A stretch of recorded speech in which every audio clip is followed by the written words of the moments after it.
빌립보서 1장 12절 말씀 같이 한 목소리로 합독하겠습니다. 형제들아, 내가 당한 일이 도리어 복음 전파의 진전이 된 줄 너희가 알기를 원하노라. 아멘. 바울은 지금 좋지 않은 환경에 있습니다.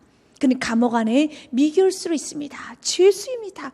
그런데 바울은 그 환경을 하나님의 관점에서, 복음의 관점에서 바라보니 기쁘다는 겁니다. 오늘 그가 뭐라고 말합니까? 야, 너희들 나에 대해서 불쌍히 여기면 안 돼. 나를 처량하다고 보면 안 돼. 내가 지금 처한 환경 때문에 너희들 지금 굉장히 걱정이 많구나. 나를 처량하다고 보는데 그렇게 보지 말아라. 오히려 내가 당한 일 너희가 알기 원한다 하면서 오히려 복음의 진전 어드밴스가 됐다라는 거예요. 여러분, 진전이 되었다라는 겁니다. 이것이 무엇입니까? 지금 바울은 감옥 안에 있습니다. 그래서 사랑하는 여러분, 환경은 우리를 다스릴 수 없어요. 환경은 우리를 무너뜨릴 수 없습니다. 그래서 중요한 것은요, 우리들의 중심이 있어야 되는 겁니다. 바울이 말하는 거야. 너희들 나를 처량하게 보지 마. 너희들 나를 참 불쌍하게 볼 필요가 없단다. 지금 나에게 주어지는 환경, 이 환경이 오히려 복음의 진전이 되고 있어. 복음의 확장이 되고 있어. 사랑하는 여러분, 어떻게 바울의 환경이 지금 복음의 확장이 되고 있습니까? 여러분, 이유가 있죠. 여러분, 그 결과가 어떻게 나타나느냐? 빌립보서 4장 14절 말씀에 보면은 바울이 마지막 문안 인사를 합니다. 그때 가이사의 사람들에게 문안 인사를 했다는 말씀이 있습니다. 빌립보서 4장 22절 말씀에 보니 모든 성도들이 너희에게 문안하되 특히 가이사의 집 사람들 중 몇이니라고 했습니다. 여기서 가이사는 누구냐면 시위대원들을 말하고 있습니다. 그 당시에 바울은 미결수로서 로마의 감옥 안에 있었기 때문에 바울을 지키기 위해서 4명이 한 조가 되어서 6시간씩 교대가 이루어졌습니다. 그럼 하루에 16명의 이 경비병들을 만나게 되었습니다. 그런데 그 경비병들은 지금 우리가 생각하는 그런 경비병들이 아니에요. 로마의 핵심 부서였었습니다. 그래서 황제가 사망을 하고 나면 이 경비병 안에서, 그 시대원 안에서 로마 황제를 추천할 정도로 그렇게 막강한 조직체가 바로 그 경비병들, 시대원들이었어요. 여러분, 바울이 어떻게 그 핵심부에 들어갈 수 있겠습니까? 어떻게 그 바울이 로마의 중심부에 들어갈 수 있겠습니까? 근데 바울이 미결수로, 질수로 들어가서 마음껏 바울이 그 핵심부 사람들과 만나는 거예요. 여러분, 로마의 가장 중심적인 사람, 거기서 황제가 추천하고 황제 등급까지 될 수 있는 어마어마한 사람들이 거기서 다 만난다는 겁니다. 바울이 그 눈이 떠지니까 너무 기쁜 거예요. 바울이 복음의 관점에서 보니까 너무 기쁘다는 겁니다. 여러분 환경이 좀 어렵습니까? 어려울 때만 만날 수 있는 사람이 있어요. 여러분이 너무 아픕니까? 아플 때만 느낄 수 있는 그 고통이 있습니다. 그때 여러분이 만나서 위로해 줄 사람이 있고, 그때 여러분이 기도해야 될 기도의 몫이 있다라는 거예요. 우리 인간은 연약해요. 그래서 우리가 너무 배부르고 우리가 너무 괜찮으면은 연약하고 아픈 사람들을 돌보지 못합니다. 이게 인간의 한계죠. 인간의 한계죠. 그리고 우리 때로는 좀 낮춤을 통해서 우리는 어떻습니까? 많은 아픈 사람들의 그 마음을 가슴으로 안고 기도할 수 있는 거예요. 지금 바울 선생님은 여러분, 그 로마 감옥 안에서 주를 둘러보니까 자기 주위 있는 모든 사람들이 전도 대상자로 보인다는 겁니다. 나를 지키는 이 경비병들이 나의 자유를 제한하는구나. 그래, 내가 내 마음대로 행동하지 못하도록 그 당시에는요, 여러분, 손목과 손목을 이어서 쇠사슬을 묶어놨었어요. 야, 내가 자유를 제한받았구나. 내가 복음 전했는데 나 참 처량하다, 불쌍하다. 어떻게 하나님 이렇게 하실 수 있으라고 원망하는 것이 아니라 모든 환경을 전도 대상자로 보았다라는 겁니다. 내가 이곳이 아닌 만나지 못할 사람이 있었구나. 근데 그 눈이 떠져 보니까 기가 막힌 일이 일어나는 거예요. 그래서 우리에게 필요한 건 믿음의 눈이 필요하다는 겁니다. 모든 환경 가운데 믿음의 눈으로 우리는 볼 수 있어야 된다는 겁니다. 민수기서 말씀해 보면은요, 여러분, 하나님께서 크게 진노하시며 결국은 하나님 이스라엘 백성들을 버릴 수밖에 없었던, 가나안 땅에 들어가지 못하게 하나님께서는 버릴 수밖에 없었던 사건이 하나 나오죠. 모세가 이제 가데스 바네에 이르렀습니다. 그리고 12명의 족장의 지도자를 불러 몹니다. 우리가 들어가야 될 땅 가나안 땅이란다. 그 땅에 너희는 먼저 가서 정탐을 하고 돌아오도록 하여라 라고 말합니다. 40일이 지나서 정탐을 끝내고 다 돌아왔습니다. 그런데 10명의 정탐꾼과 2명의 정탐꾼은 극명하게 다른 복을 하고 있습니다. 10명의 정탐꾼이 이렇게 말합니다. 내가 그 땅에 가보니 그 땅에 있는 거주민들은 거인들과 같아서 그들에 비하면 우리는 메뚜기입니다. 그 땅은 우리가 점령 못합니다. 그 땅은 들어가지 못합니다 라는 악평을 합니다. 그때 그 말을 들었던 이스라엘 백성들이 마음이 동요가 되기 시작하면서 원망을 하면서 여러분 돌을 들고 여러분 모세와 아론을 치려고 합니다. 그래서 애굽으로 가겠다라는 겁니다. 어떻게 우리 여기서 죽이느냐, 차라리 애굽으로 가겠다 하면서 돌을 들어서 영적 지도자였던 모세를 향해서 죽일 듯이 달려들고 있습니다. 그때 요사 갈렙이 옷을 찢고 말합니다. 그렇지 않습니다. 정말 하나님께 허락하신 그 땅, 가나안 땅은 실로 아름다운 땅입니다. 너무 좋은 땅입니다. 그런데 그 땅, 가나안 땅을 지키는 보호자는 떠났고 우리를 지키는 하나님 우리와 함께 하시니 그 땅은 우리의 먹입니다. 우리 그 땅을 정복할 수 있습니다. 여러분, 이게 믿음의 보고예요. 이렇게 말을 할 때 하나님 축복하여 주십니다. 이렇게 말을 하여도 이스라엘 백성들은요, 말을 듣지 않아요. 말을 듣지 않으면서 싫다라는 겁니다. 원망합니다. 불평합니다. 죽일 듯이 달려듭니다. 그때 하나님께서 나타나서 말씀합니다. 이 백성들이 나를 멸시하는구나. 이게 바로 민수기 말씀 14장 22절에 내 영광과 애국과 광야 생활 내 이적을 보고서도 이같이 10번이나 나를 시험하고 내 목소리를 청종하지 아니한 그 사람들은 23절 말씀에 보니 내가 그들의 조상들에게 맹세한 땅을 결단코 보지 못할 것이요 또 나를 멸시하는 사람은 한 사람도 그것을 보지 못하리라. 아멘. 주를 멸시하지 마십시오. 그들이 어떻게 출애굽을 했습니까? 10가지 쟁을 주님께서 허락하여 주셨습니다. 홍해를 갈라주셨습니다. 반석에서 물을 내었습니다. 아말렉 족속을 멸하여 줬습니다. 낮에는 구름기둥, 밤에는 불기둥으로 하늘에서 만나를 먹여주셨습니다. 그런데도 그들이 멸시하는 거예요. 하나님을 배제해서 생각합니다. 그러나 하나님 인정하고 하나님을 존중하고 가나안 땅의 보호자는 떠났지만 우리들의 보호자는 우리들의 만군의 하나님 여호와는 우리와 함께 하십니다. 출애굽을 시키신 하나님, 여기까지 인도하신 에베네셀 하나님은 우리와 함께 하십니다. 그 땅 우리가 정복할 수 있습니다. 그 땅은 우리의 먹입니다. 우리의 밥입니다 라고 말하였던 요수아 갈렙만 하나님 축복하시고 24절에 그 둘만 들어갈 것이란다. 24절 말씀 같이 읽겠습니다. 그러나 내 종 갈렙은 그 마음이 그들과 달라서 나를 온전히 따랐은지 그가 갔던 땅으로 내가 그를 인도하여 드리리니 그의 자손이 그 땅을 차지하리라. 아멘. 마음이 달라야 돼요. 마음이 달라야 됩니다. 무리 사이에 있지 마십시오. 사람들은 그렇습니다. 이렇게 많은 사람들 속에 다 그렇게 마음이 다 그러면 다 그 정도 가면 되지. 아닙니다. 마음이 확실히 달라야 되는 거예요. 여러분, 성경 정확히 나와 있습니다. 여러분, 요사 갈렙과 죄를 모르는 여러분 다음 세대들만 가나안 땅에 들어갑니다. 출애굽한 모든 이스라엘 백성들은 그 땅에 들어가지를 못해요. 그 땅에 들어가지를 못합니다. 축복받고 싶습니까? 여러분, 이 땅에서 형통의 삶을 살고 싶습니까? 마음이 달라지셔야 돼요. 믿음으로 마음이 굳건해지셔야 되는 겁니다. 바울은 모든 환경을 보는 눈이 달랐습니다. 마음이 달랐습니다. 똑같은 환경에서, 감옥이란 그 환경에서 어떤 사람 불평을 한다라면 바울은 불평할 수가 없는 거예요. 감사할 수밖에 없습니다. 왜 그렇습니까? 그가 예수 그리스도를 만났기 때문에. 예전에는 자신이 예수 그리스도를 만나기 전에는 아주 잘난 척하고 살았어요. 자신의 생각이, 자신의 경험이 자신이 옳다고 생각했었습니다. 그런데 자신이 옳다고 생각했던 그 일이 창조주시고 온 만물의 주인이시고 모든 것의 주인이신 그분에게 대적하며 그분과 원수 삼고 살았었습니다. 얼마나 불쌍한 인생입니까? 여러분, 한 인생을 살아가면서 창조주와 주인과 원수가 되어가지고 그 주인께 대적하며 대항하며 대들며 사는 인생, 생각만 해도 너무 끔찍하지 않습니까?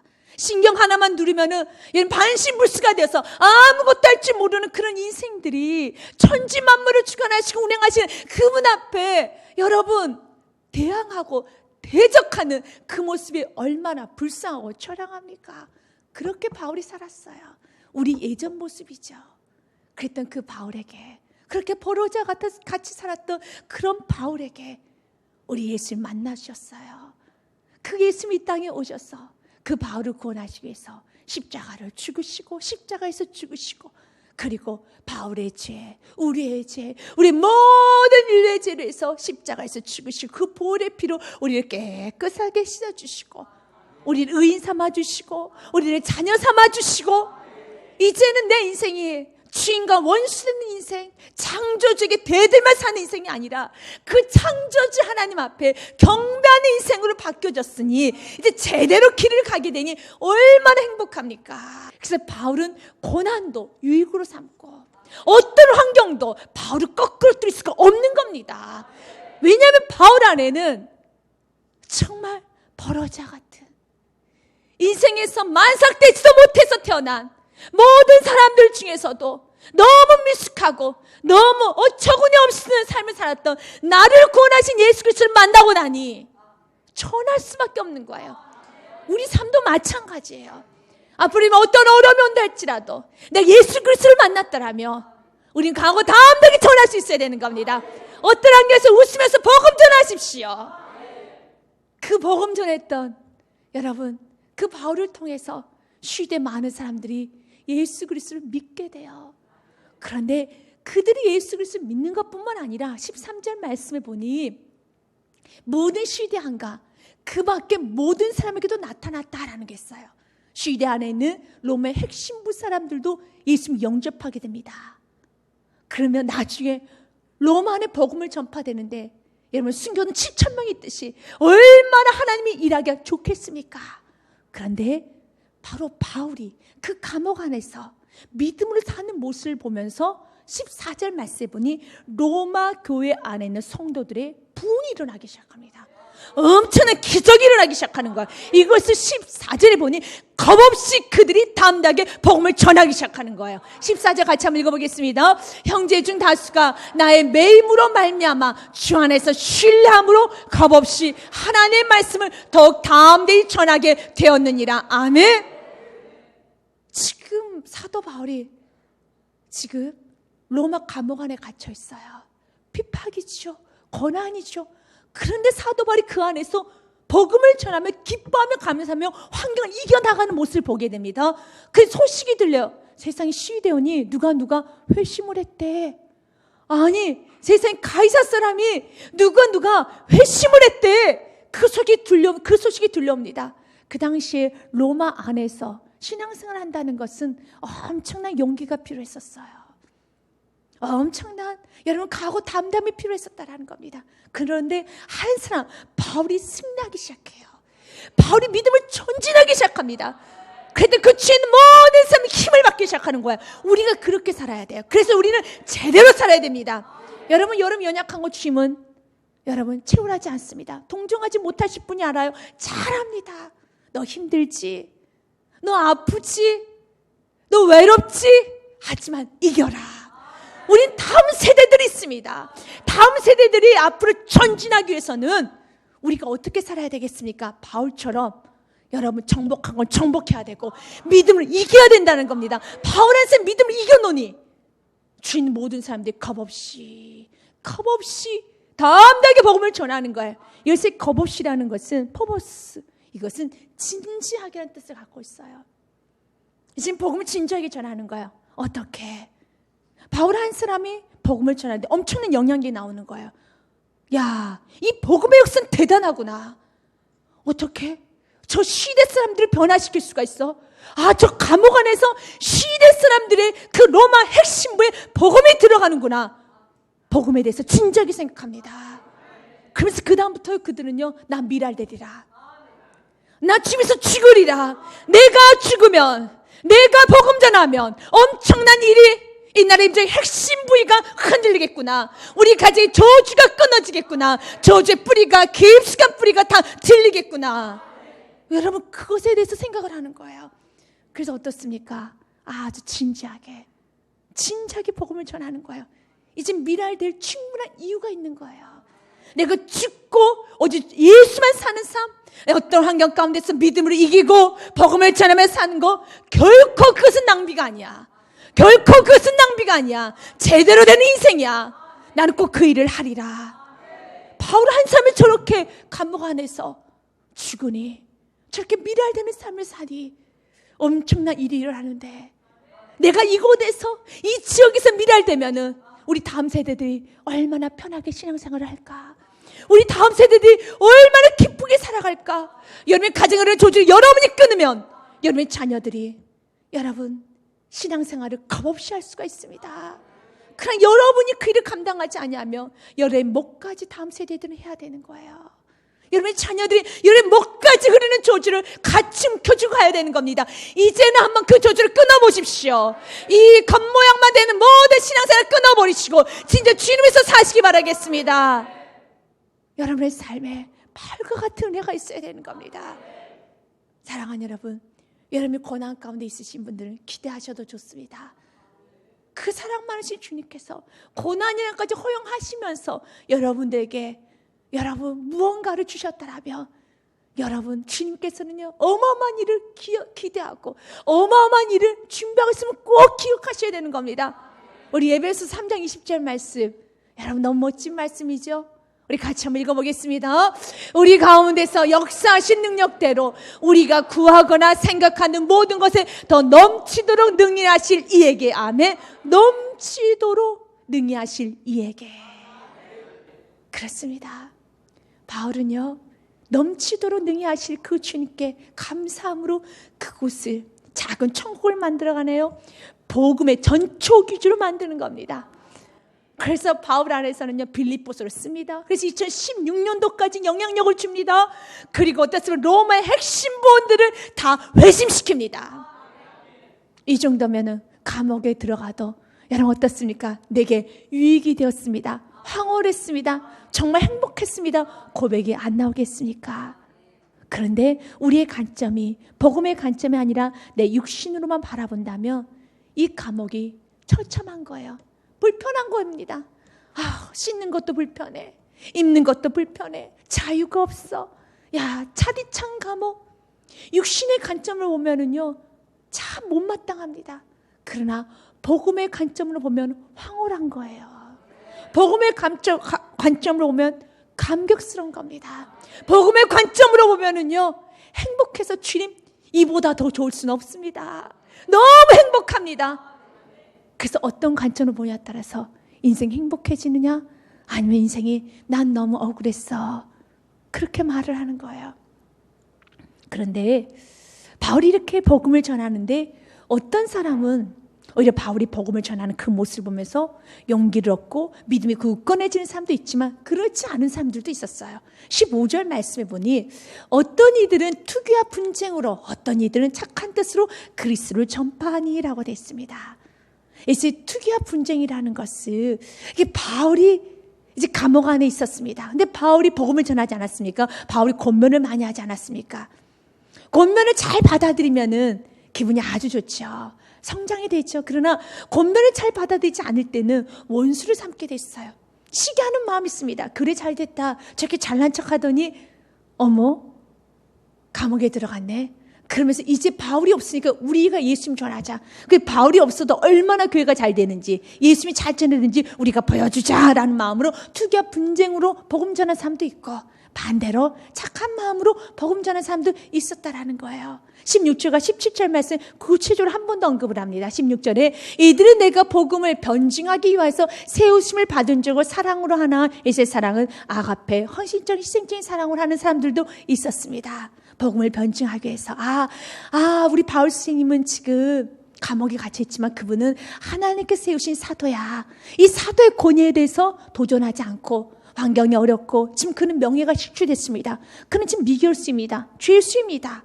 그런데도 불구하고 그는 하나님께 세우신 사도야 라는 그런 굳건한 믿음을 가지고 희생적으로 사랑하는 사람들이 있었습니다. 참 좋은 마음, 여러분 이런 마음 우리가 소유해야 되는 것입니다.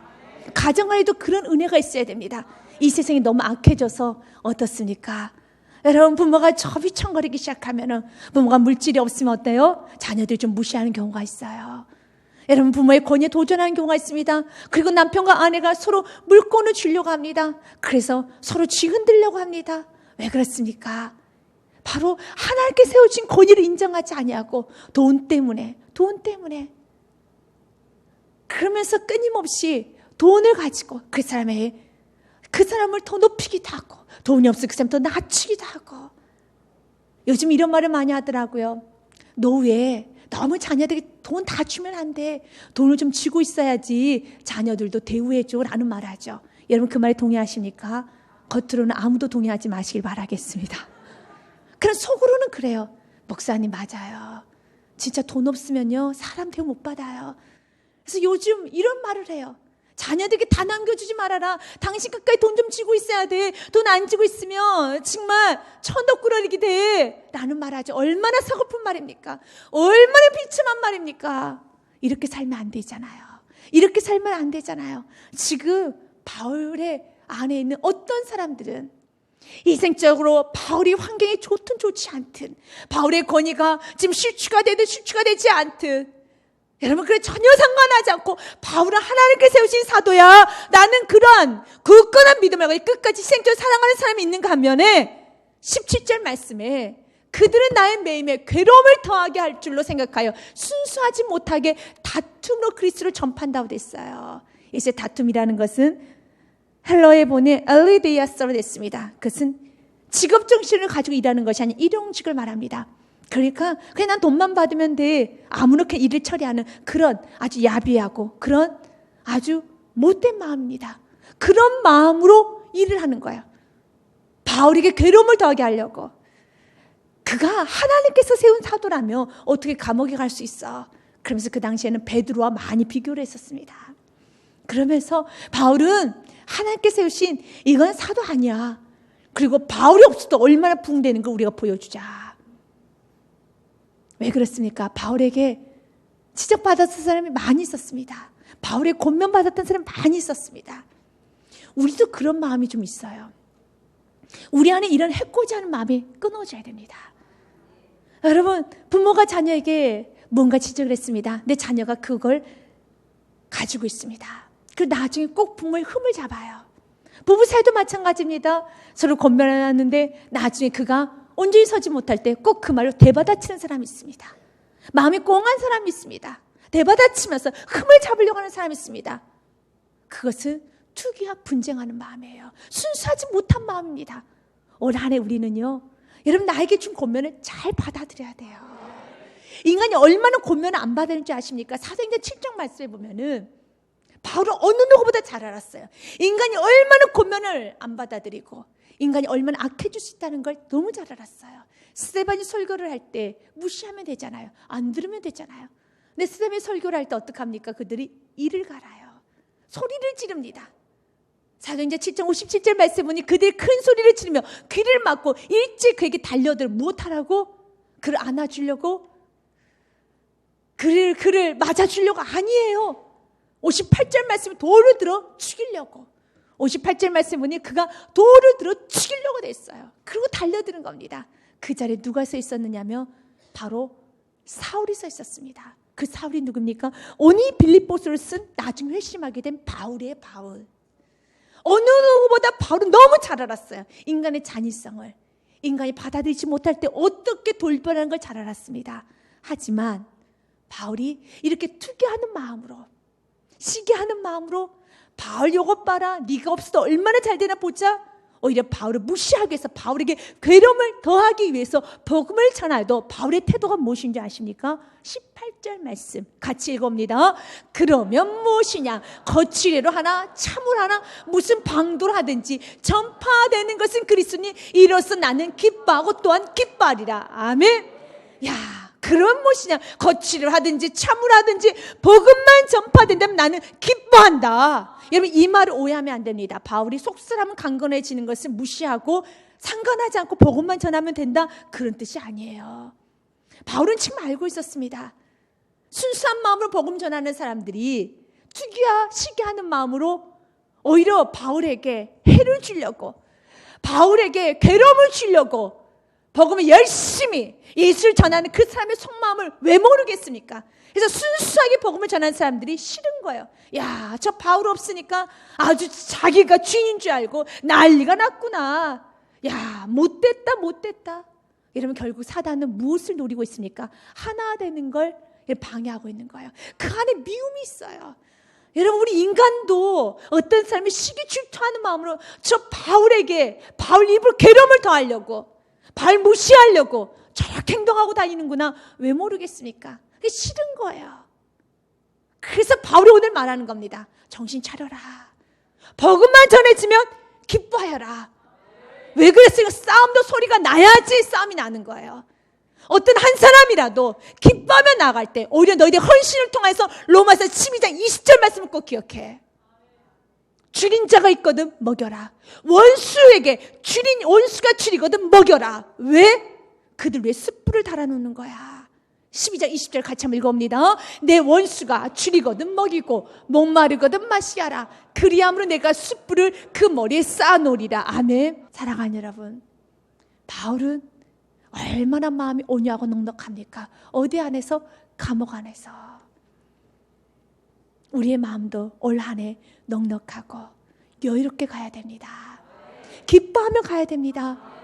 그것을 가능하게 할 수 있는 것은 한 가지, 복음의 관점에서, 하나님의 관점에서 하나님을 배제하지 않고 하나님을 소외시키지 않고 하나님과 함께 그 모든 환경을 바라보십시오.